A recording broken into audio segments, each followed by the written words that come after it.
The slogan here, war criminals not welcome here, I mean, I don't fully agree with that slogan, because we have to remember long before bin Salman's plane touched down on the runway this morning, war criminals have been planning the war on Yemen from within the gilded buildings of this very street in Whitehall. This is a British war. Britain, from the outset of the bombing campaign, said our policy is to support this war in every way possible, and they've done exactly that. Britain's given £6 billion of weapons to Saudi Arabia, but it's also involved in the strategic direction of the war. 166 government personnel are working full-time for the Saudi armed forces to organize the conduct of this war. So, Dan, can I just interrupt you for a second? Because obviously the British say that Saudi Arabia is a strategic ally. After Brexit, they need trade partners around the world. They also say that Mohammed bin Salman is a reformist, that he's allowing women to drive, that he's moderating the strict Wahhabi doctrine of Islam in his country. What do you say to that? Well, I mean, Hitler allowed women to drive.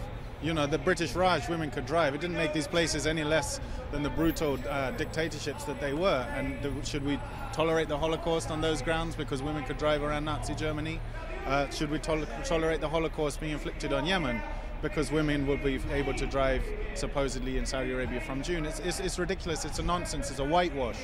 The repression that's going on even within Saudi Arabia since bin Salman took over as Crown Prince last summer has been escalating. All the human rights organizations have verified this. The number of beheadings in the 8 months since he took over has been more than double than in the 8 months previous. 133 people beheaded since he became Crown Prince in June. So this is a nonsense, it's a whitewash perpetrated by Boris Johnson to cover up their own complicity in the crimes in Yemen.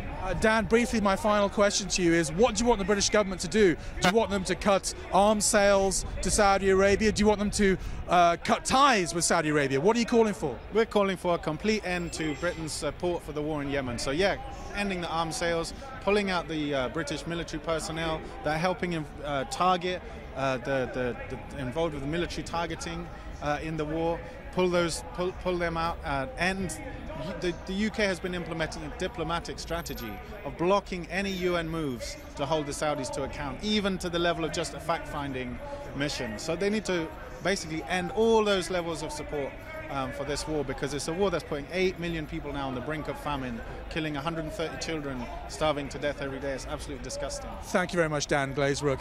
Kaveh, I'll hand back to you in Tehran. This protest actually has just got underway, called by several anti-war groups, anti-Saudi groups. There is a very small pro-Saudi demonstration just behind the demonstration that you see behind me. People are saying that that effectively is the Saudi embassy staff in Britain, and they've been paid to come over and chant some pro-Mohammed bin Salman slogans. Maybe we'll find out a little bit more later, but for the time being, back to you in Tehran. Okay, thank you for that. Roshan Mohammed Saleh, our correspondent, talking to us there from London. Thank you. The Iranian foreign